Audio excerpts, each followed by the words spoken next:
Good sir and my dear friend. I want to introduce myself. I am Ranjan, group leader of the team who prepared this presentation with Abhijit and Mansi. Now, I would like to express my sincere gratitude on the behalf of all members of the team who prepared this presentation, to our teacher Mukul Mohta, who encouraged us in our endeavor to go ahead with this presentation.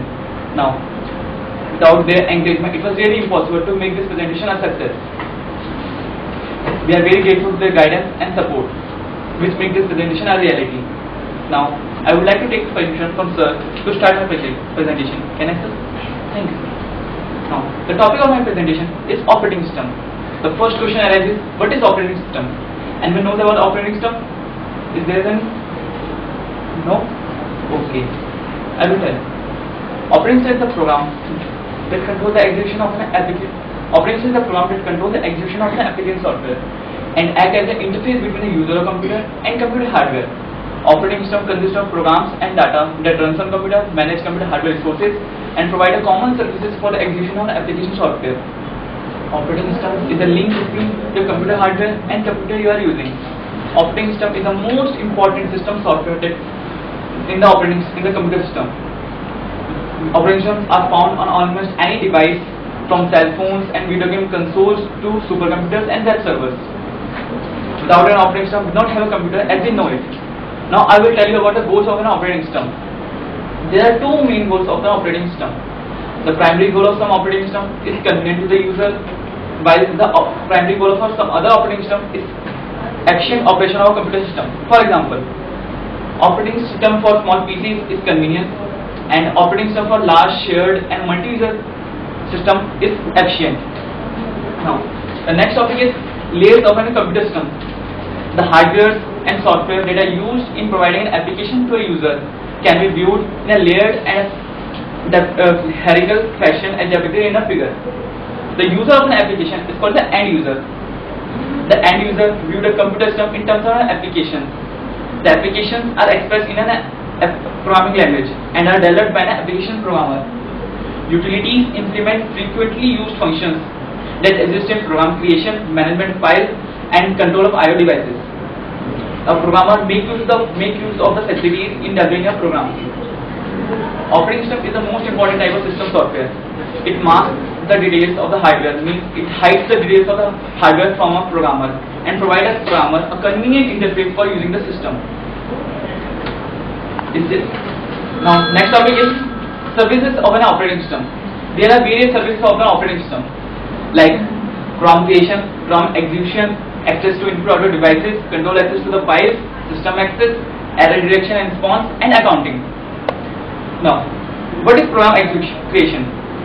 Operating system provides a variety of facilities and services such as editor and debugger that assist the programmer in creating a program. Program execution.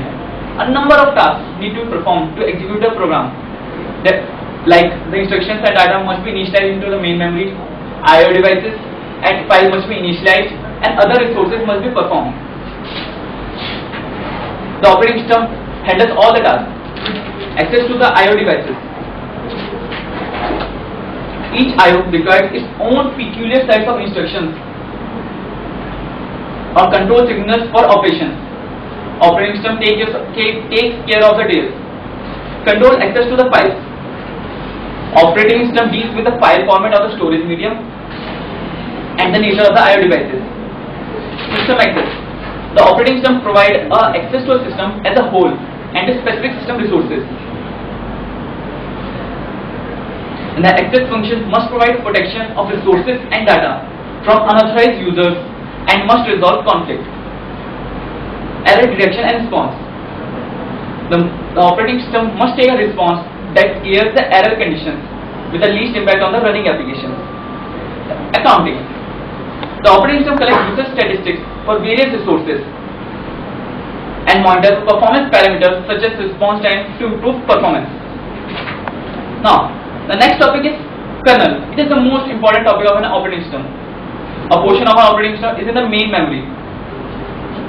This includes kernel, or which can be nucleus, which contain most frequently used functions in an operating system. The kernel acts as an interface between a software and hardware components.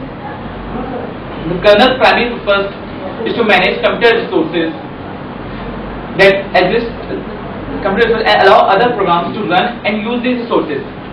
Typically, the resources consist of CPU, computer's memory, and I/O devices. CPU is the central processing unit. This is the most central part of an computer system, which is responsible for running or executing program on it. The kernel takes responsibility from deciding what can from deciding at any time which of the many running applications should be allocated to the processor and processors, each of which can run only one program at a time. Computer's memory. Computer memory is used to store both program instructions and data. Typically, both is needed to be present in a memory in order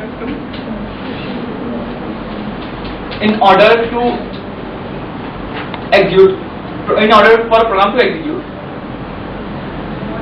Often, multi-programs will want access to the memory. Generally, demanding more memory than computer has available. The kernel takes responsibility which memory each processor can use and determining what to do when not enough is available. Now, input and output devices. Input and output devices present in a computer system like computers, hardware, or in computer system like keyboard, mouse, printers, disk drives, display, etc. The kernel takes responsibility. The kernel allocated the request from applications to perform I/O to an appropriate devices and provide a convenient method for using the device. Now, the next topic is uniprogramming and multiprogramming.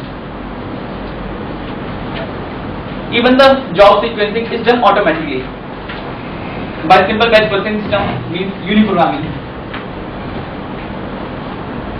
The problem is that I/O devices are slow as compared to the processor. More than 96% of the time is spent waiting for I/O, and during this time the processor is often idle.